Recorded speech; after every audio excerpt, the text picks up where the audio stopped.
Hi friends, എൻ്റെ പേര് Arun, dog trainer. നമ്മൾ കഴിഞ്ഞ ദിവസം എന്ന് പറഞ്ഞാൽ ഒരു ഡോഗിനെ കൂട്ടി കയറ്റേണ്ടത് എങ്ങനെ, കൂട്ടിൽ നിന്ന് പുറത്തിറക്കേണ്ടത് എങ്ങനെ, അതുപോലെ നോ എന്ന് പറയുന്ന കമാൻഡ് എങ്ങനെ പഠിപ്പിക്കണം എന്നുള്ള കാര്യങ്ങളൊക്കെ പഠിപ്പിച്ചു.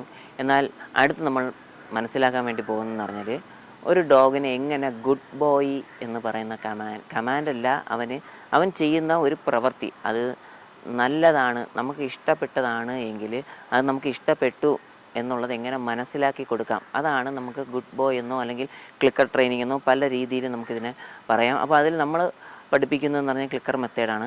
അപ്പോൾ അതെങ്ങനെ യൂസ് ചെയ്യേണ്ടതെന്നൊക്കെ നമ്മൾ പറയുന്നതായിരിക്കും. അപ്പോൾ ഇതിൽ ഏറ്റവും ട്രെയിനിങ്ങിൻ്റെ ബേസിക്കായിട്ട് വരുന്നതിൻ്റെ ഒരു പ്രധാനപ്പെട്ട ഒരു കാര്യമെന്ന് പറയുന്നതാണ് ക്ലിക്കർ ട്രെയിനിങ്, അല്ലെങ്കിൽ ഗുഡ് ബോയ് എന്ന് പറയും, എസ് എന്ന് പറയും. അങ്ങനെ പലരും പല രീതിയിലാണ് ഇതിനെ പഠിപ്പിക്കുന്നതും അതിനെ ചെയ്യുന്നത്. എന്നാൽ സാധാരണ പ്രൊഫഷണലായിട്ട് പഠിപ്പിക്കുന്ന വ്യക്തികൾ മെയിനായിട്ടും യൂസ് ചെയ്യുന്നതാണ് ക്ലിക്കർ ട്രെയിനിങ്, ക്ലിക്കർ മെത്തേഡ് എന്ന് പറയും. അപ്പോൾ അതെങ്ങനെയാണ് നമ്മൾ യൂസ് ചെയ്യേണ്ടതെന്നൊക്കെ നമുക്ക് നോക്കാം. അപ്പോൾ അതിൽ ഒരു ഡോഗ് നല്ല കാര്യങ്ങൾ ചെയ്യുമ്പോൾ നമ്മൾ സാധാരണ എസ് എന്ന് പറയും, അല്ലെങ്കിൽ ഗുഡ് ബോയ് എന്ന് പറയും. അപ്പോൾ നല്ല കാര്യങ്ങൾ ചെയ്യുമ്പോഴാണ് അവന് നമ്മൾ ട്രീറ്റ് കൊടുക്കുന്നതും. അപ്പം ഗുഡ് ബോയ് എന്ന് പറഞ്ഞിട്ട് സാധാരണ എല്ലാവരും കൊടുക്കും, അല്ലെങ്കിൽ നല്ല കാര്യങ്ങൾ ചെയ്യുമ്പോൾ യെസ് എന്ന് പറഞ്ഞിട്ട് എല്ലാവരും കൊടുക്കും. അപ്പോൾ അവൻ വീണ്ടും വീണ്ടും ചെയ്ത കാര്യങ്ങൾ വീണ്ടും ചെയ്യുവാനായിട്ട് നമ്മൾ പ്രോത്സാഹിപ്പിക്കുന്നതാണ് യെസ് എന്നോ അല്ലെങ്കിൽ ഗുഡ് ബോയ് എന്നോ പറയുന്നത്. പക്ഷെ എന്തുകൊണ്ടാണ് ക്ലിക്കർ എന്ന് പറയുന്നത് നമ്മൾ ഉപയോഗിക്കുന്നത് എന്നുള്ളതാണ് നമ്മൾ മനസ്സിലാക്കേണ്ടത്. സാധാരണ എല്ലാവരും വിചാരിക്കും ഇതൊരു ശബ്ദം കേൾക്കുമ്പോൾ ആഹാരം കൊടുക്കുന്നു, അത്രയേ ഉള്ളൂ. എന്നാൽ ഇതിൽ ഒരുപാട് കാര്യങ്ങൾ ഉണ്ട്, ഒരുപാട് അർത്ഥങ്ങളുണ്ട് എന്നുള്ളതാണ് ഈ ക്ലിക്കർ മെത്തേഡിൽ നമ്മൾ മനസ്സിലാക്കേണ്ടത്. അതായത് ക്ലിക്കർ എന്ന് പറഞ്ഞാൽ നമ്മൾ സാധാരണ ഒരു യെസ് എന്ന് പറയാം, ഗുഡ് ബോയ് എന്ന് പറഞ്ഞാൽ പോരെ, എന്തിനിതിൻ്റെ ആവശ്യം എന്നാണ് പലരും ചിന്തിക്കാറുള്ളത്. ഞാനിപ്പോൾ ഉറക്കത്തിൽ നിന്ന് എഴുച്ചു വന്നു, ഡോഗ് ഒരു പ്രവൃത്തി ചെയ്യുന്നു, ഞാൻ പഠിപ്പിക്കാൻ വേണ്ടി പോകുന്നു. അവൻ സിറ്റ് ചെയ്തപ്പോൾ നമ്മൾ പറയുന്ന ടോണ് യെസ് ഗുഡ് ബോയ്. നമ്മൾ ഉറക്കത്തിൽ നിന്നും വരുന്ന ആ ഒരു മൂഡ് ഡോഗിനെ പഠിപ്പിക്കാൻ വേണ്ടി പോയി കഴിഞ്ഞാൽ യെസ് ഗുഡ് ബോയ് എന്ന് പറയും. എന്നാൽ നമ്മൾ ദേഷ്യത്തിലാണ് ഇരിക്കുന്നത്, നമ്മളുടെ അന്നത്തെ ഒരു ദിവസം നമ്മുടെ സ്വഭാവം ശരിക്കും പറഞ്ഞാൽ ദേഷ്യത്തിലാണ്. ഡോഗ് ഒരു പ്രവൃത്തി ചെയ്യുമ്പോൾ നമ്മൾ പറയുന്ന ടോണിൻ്റെ വേരിയേഷൻ എന്ന് പറയുമ്പോൾ യെസ് ഗുഡ് ബോയ് എന്നിരിക്കാം. ചിലപ്പോൾ നമ്മൾ വളരെ ഹാപ്പി ആയിട്ടായിരിക്കാം ഇരിക്കുന്നത്, ആ സമയത്ത് ഡോഗ് ഒരു പ്രവൃത്തി ചെയ്യുമ്പോൾ നമ്മൾ പറയുന്നത് യെസ് ഗുഡ് ബോയ് എന്ന് പറയും.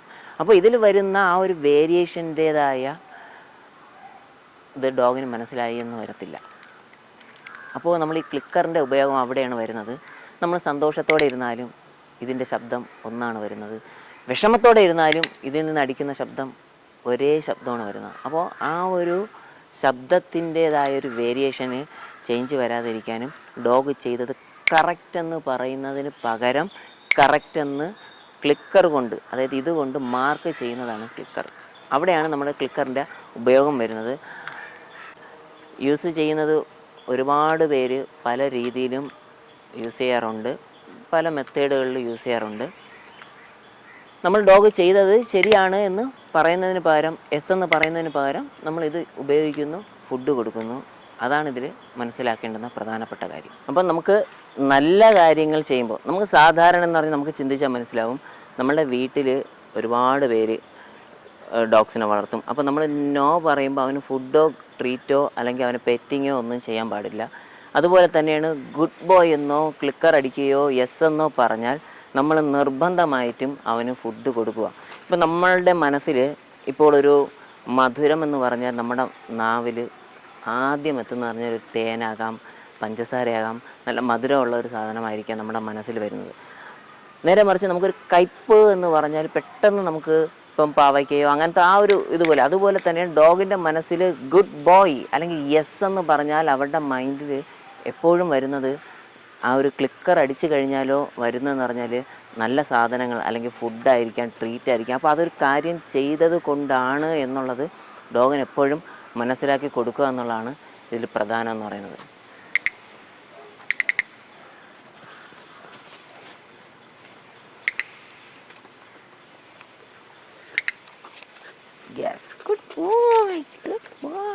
അപ്പോൾ നിങ്ങൾക്ക് ഞാൻ പറഞ്ഞ കാര്യങ്ങൾ നിങ്ങൾക്ക് മനസ്സിലായെന്നാണ് ഞാൻ വിശ്വസിക്കുന്നത്. ഡീറ്റെയിൽ ആയിട്ടുള്ള കാര്യങ്ങൾ ഞാനിതിൽ പറഞ്ഞിട്ടില്ല. ക്ലിക്കറിനെ പറ്റി പറയുകയാണെങ്കിൽ ഒരുപാട് കാര്യങ്ങളുണ്ട്. എൻ്റെ അറിവിൽ ഏറ്റവും നല്ലൊരു ട്രെയിനിങ് സിസ്റ്റം അല്ലെങ്കിൽ ഡോഗിനെ മോട്ടിവേഷൻ ചെയ്ത് പഠിപ്പിക്കുന്ന ഏറ്റവും നല്ലൊരു മെത്തേഡ് എന്ന് പറഞ്ഞാൽ ക്ലിക്കർ മെത്തേഡാണ്. അതിൽ ഒരുപാട് കാര്യങ്ങൾ പറയേണ്ടതായിട്ടുണ്ട്.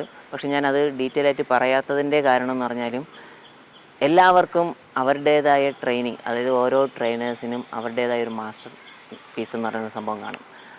അല്ലെങ്കിൽ ഒരു മെയിൻ ഒരു മെത്തേഡ് അവർ യൂസ് ചെയ്യുന്ന കാര്യം കാണും. അപ്പോൾ ഇതിൽ ഞാൻ ഏറ്റവും കൂടുതലും ഉപയോഗിക്കുന്നതും ഫോളോ ചെയ്യുന്നതുമായിട്ടുള്ള മെത്തേഡ് എന്ന് പറഞ്ഞാൽ ക്ലിക്കർ ട്രെയിനിങ് ആണ്.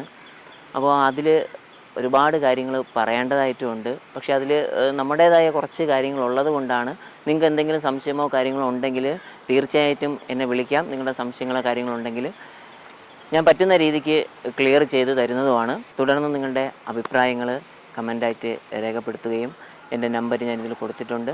നിങ്ങൾക്ക് എന്തെങ്കിലും ആവശ്യമുണ്ടെങ്കിലോ സംശയം ഉണ്ടെങ്കിലോ വിളിക്കാം. നിങ്ങൾ ഡോഗ്സിനെ ട്രെയിനിങ് ചെയ്യേണ്ട കാര്യമുണ്ടെങ്കിലും നമ്മളെ വിളിക്കാവുന്നതാണ്. നമ്മുടെ ഇന്നത്തെ വീഡിയോ എല്ലാവർക്കും ഉപയോഗപ്പെട്ടു എന്ന് ഞാൻ വിശ്വസിക്കുന്നു. തുടർന്നും നമ്മളുടെ വീഡിയോസുകൾ ഒരുപാട് ഇനി വരുന്നതായിരിക്കും. നമ്മുടെ ചാനൽ ഇഷ്ടപ്പെട്ടു കഴിഞ്ഞാൽ നിങ്ങൾ സബ്സ്ക്രൈബ് ചെയ്യാനും അതുപോലെ തന്നെയാണ് ലൈക്ക് ചെയ്യാനും കമൻറ്റ് ചെയ്യാനും നിങ്ങൾ മറക്കരുത്. ഇനിയും നമ്മൾ പുതിയ പുതിയ വീഡിയോസുമായിട്ട് വരുന്നതായിരിക്കും.